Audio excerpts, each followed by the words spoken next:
So what's it like to go on a trip abroad with my husband's money?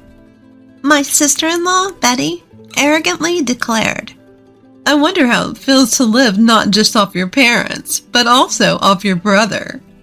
I retorted, feeling a surge of anger at her audacity. Well, you're one to talk. You're a stay-at-home wife, and yet you hire a maid and don't do any housework at all. That's enough. Both of you, stop it. My father stepped in between Betty and me as our argument threatened to escalate. With a calm look on his face, he pacified me and looked up at Betty. Seems like you can't enjoy your trip with us both here. We'll head back home. Sorry for disturbing. My name is Lisa. I'm nearing my 40s and work while living with my father. My mother passed away due to illness 10 years ago, and my younger brother Jake, who is 5 years younger, has already married and left home. I live modestly with my father in our spacious house. It's not that I can't afford to live alone. I choose to live with my father because I'm worried about him. After losing my mother, he started having frequent health issues and was forced to quit his job as he neared retirement. His condition worsened to the point where he wouldn't eat for days unless reminded, and would be bedridden for almost 2 weeks if he fell ill. I couldn't leave my father alone in such a state. At that time, my brother Jake was already working as a lawyer and had a fiancé. Jake and his wife were planning to build a new home near our house, so it was inevitable that I would stay with my father. Jake is exceptionally gifted compared to me. I never thought that the woman he chose as his wife would turn out to be so unreasonable. Jake's wife, Betty, quit her job immediately after their marriage and became a housewife. She leaves all household chores to a hired butler, and her daily routine seems to revolve around luxury lunches and shopping at high-end stores. Jake is busy with work. Perhaps he doesn't have much time to spend with Betty, but her extravagant lifestyle is shocking. Living close to Jake and Betty's house, I couldn't help but hear about Betty's carefree life. What made it more intolerable were her remarks when she visited our house. When are you planning to leave this house, Lisa? Aren't you embarrassed to live at home at your age? Betty would mock me like this quite often. I swallowed the words. I don't want to hear that from a housewife who doesn't do housework and just enjoys herself, and responded with a vague smile. I've gotten to the point where I wish she wouldn't come to our house at all, but my father shows sympathy towards Betty, saying, Jake might be too busy, and she could be lonely. He doesn't drive her away. Rather, he often invites her to have dinner with us. I wish Jake and my father would show some understanding of the emotional toll this is taking on me. But when I see my father, who is unbothered by Betty's audacious attitude, smiling while eating with her, I can't help but think that as long as he's happy, that's all that matters.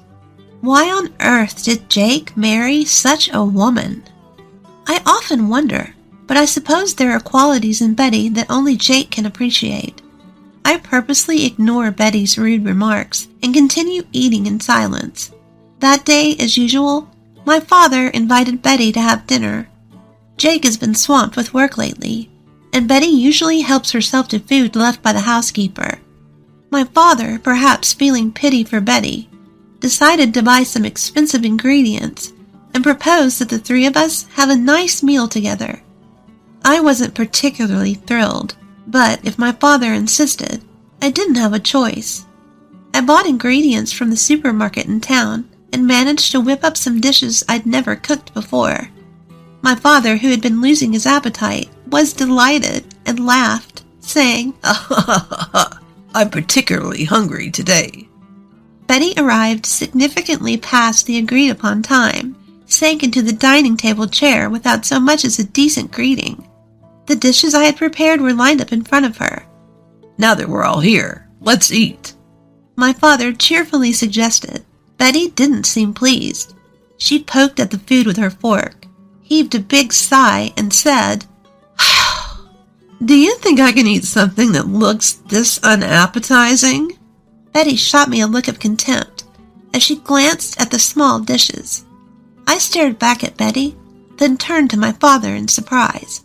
My father also looked surprised, his mouth agape as he looked at Betty.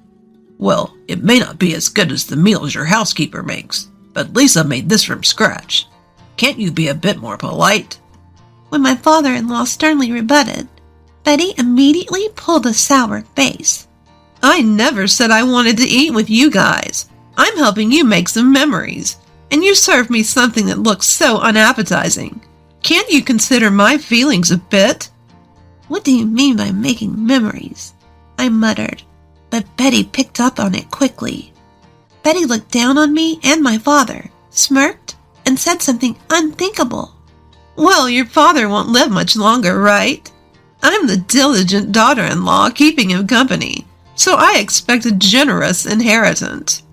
At this, both my father and I were left speechless. The living room fell silent. Could this really be the woman that the intelligent Jake chose to marry? Discussing inheritance before someone's even passed away? There's something wrong with that. Dad, you're going to live for many more decades. Before I knew it, I was shouting. Even Betty, who had been grumpily picking at her gratin, stopped when she saw me letting my anger out. Don't talk about inheritance. To you, Dad may be just another person, but he's family to me. He's also the same to Jake. He's the only living relative left for us who lost our mother. My father gently held me back as I leaned over the table. Panting heavily, I slowly sat back down. My anger towards Betty was still swirling inside my chest. With a deep breath that seemed to pierce my father's mood, I felt my pent-up emotions deflate. I'll pretend I didn't hear what you just said, my father said in an emotionless voice. Immediately, Betty's scoff came flying. All I did was state the facts. I don't want the inheritance taken away by a woman who's still living in her parents' house. Betty's words were so refreshingly straightforward, I no longer had the energy to be angry. She bravely rehashed what my father had tried to let slide, and threw her demeaning words and actions at us. I'll leave this rundown house to you, sister-in-law. Looks like you won't be losing your place to live. Betty's shrill laughter echoed. I wanted to retaliate with a complaint, but when I saw my father quietly shaking his head, I swallowed my words. My father was too lenient with Betty. Even though she might be lonely with Jake, often busy with work, it's not right to sympathize with an adult who can't tell what's appropriate to say and what's not. My father looked at my face and muttered softly, She's the one Jake chose. My father smiled with a hint of sadness. He looked like a father dealing with a troublesome daughter, and also like a man completely worn out by life. I couldn't say anything when I saw my father's face. I had things to say to both my father and Betty, but I wanted to know what Jake thought about all this more than anything. Does Jake know about Betty's behavior? If he's aware of it and just letting it slide, I have to say something as his sister. In the end, Betty barely touched the food I made and left early after a brief conversation. Only my father and I were left in the large living room. Creating memories, huh? Maybe she's right. I quietly exhaled as I noticed my father's figure suddenly seeming smaller when he murmured that. Due to Jake's suggestion, our family decided to go on a trip to France. My father wanted to go to France while he could still walk on his own, so Jake and I planned the trip. Of course, I initially asked Jake to take Dad and go on the trip with just the three of them, without me. Betty would always make snide comments toward me if I was present. I didn't want to ruin the cheerful atmosphere of the trip. However, Jake insisted that it would be best to have someone who usually observes Father's condition, so he ended up purchasing 4 tickets. I reluctantly agreed to accompany them on the trip to France, and as I expected, Betty was in a bad mood the whole time and didn't exchange a single word with anyone on the plane. Once we landed, we went straight to the heart of Paris and enjoyed sightseeing. My father was unbelievably energetic, exploring everywhere. Betty seemed to lighten up a bit when Jake bought her a brand name bag. She walked arm in arm with Jake, but I couldn't help but notice that Jake didn't look particularly happy. At that moment, I accidentally made eye contact with Betty. She glared at me so fiercely that my heart jumped. By the way, why is Lisa here with us? Betty let go of Jake's arm and confronted me. I asked her to come, in case something happens to Dad. We need someone who can handle it. Jake tried to step in to help, but it seemed like his words didn't reach Betty. She kept staring at me, snickering. What's it like to go on a trip overseas with my husband's money? Airfare isn't cheap, so don't be extravagant, Betty said arrogantly. We're staying in a suite at the hotel, but it would be fine for Lisa to sleep outside, right? Jake called Betty's name sharply, trying to stop her, but she didn't listen. How does it feel to live not only off your parents, but also off your brother? I felt the blood rush to my head at that comment. Betty, you're the one living off Jake. Even though you're a housewife, you hired a housemaid and don't do any housework. Enough. Both of you, stop it. My father intervened just as Betty and I were about to get into a quarrel. With a serene expression, Dad calmed me down, glancing at Betty. It seems our presence is spoiling your trip. We'll go home. Sorry for disturbing you. Lisa, could you check the bus schedule to the airport? Without anger or distress, he calmly made his declaration. A smile spread across Betty's face, while a look of panic raced across Jake's. Wait a minute. What should we do when you guys are gone? Jake had a sudden realization and tried desperately to keep us from leaving. However, once Dad decided to go home, his resolution was firm. He had me check the bus to the airport, and he quickly set off in the opposite direction towards the bus stop. I had no choice but to follow Dad, while keeping an eye on my brother and his wife. We'll be just fine without the old man and old lady. Betty's voice echoed from behind us. I was momentarily angered at Betty treating Dad as an old man, but I had no time to waste on her. I chased after Dad, who was walking ahead, while hearing Jake's cries of anguish and Betty's insults thrown at him. Jake barged into the cafe near the airport where we were having tea, looking desperate. His forehead was covered in an extraordinary amount of sweat, signaling something was amiss.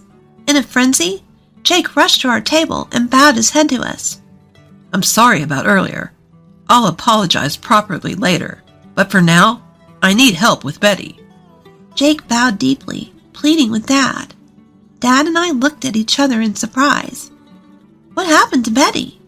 When I asked in place of Dad, Jake began to explain with renewed energy what happened after we left.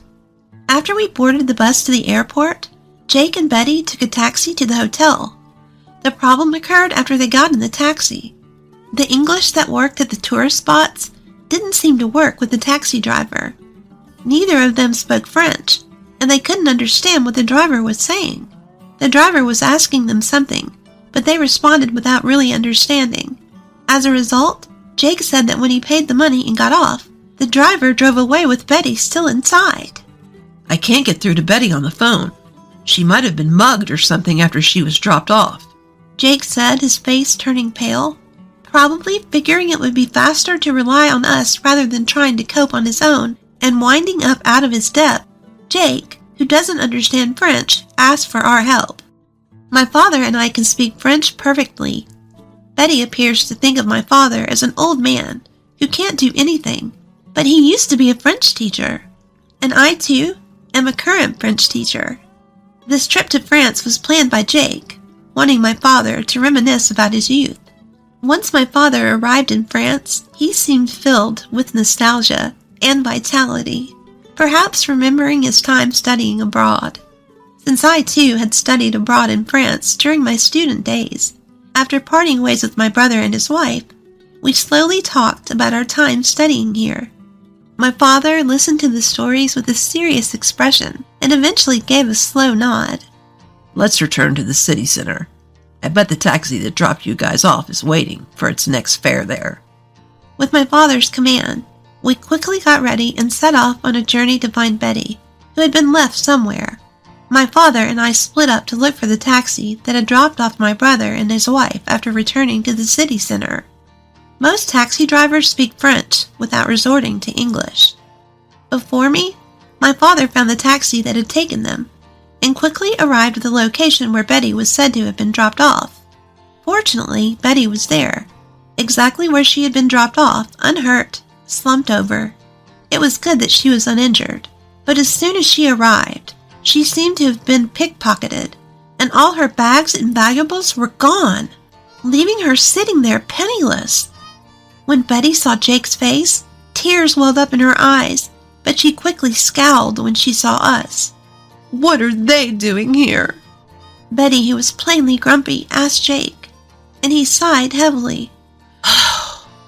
"If it weren't for the two of them, you'd have been left here penniless forever, you know.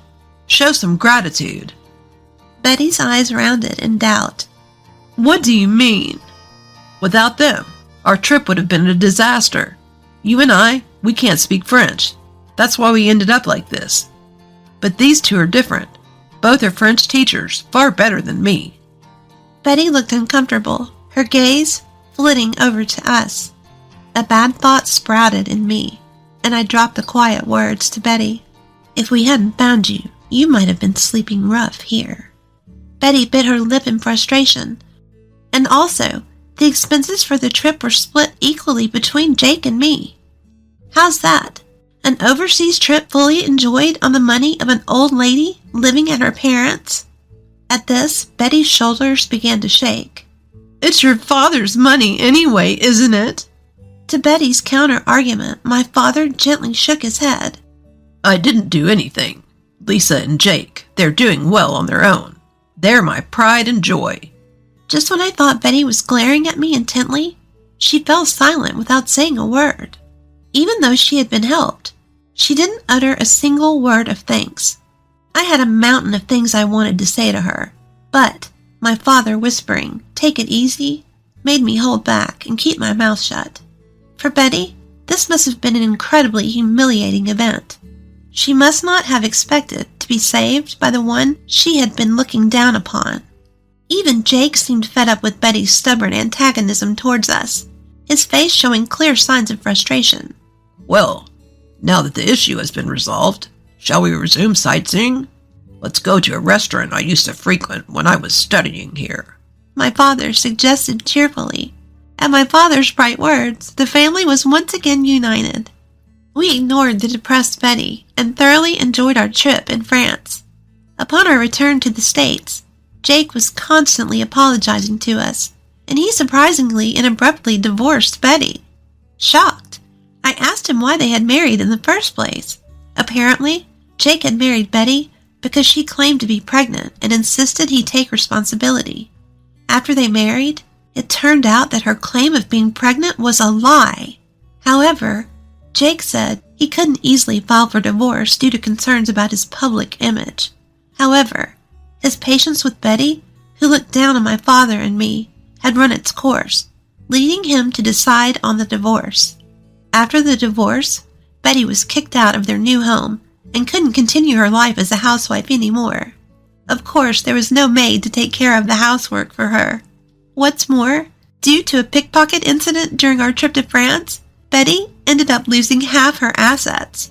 She must be working hard, breaking a sweat by now. My father, remembering his younger days during our trip to France, became noticeably more cheerful and lively. I quit my long-term teaching job at school and am now busy running a French language school at home after some renovations. I'm hoping that my father will also teach French in our school someday. Our dreams as a family continue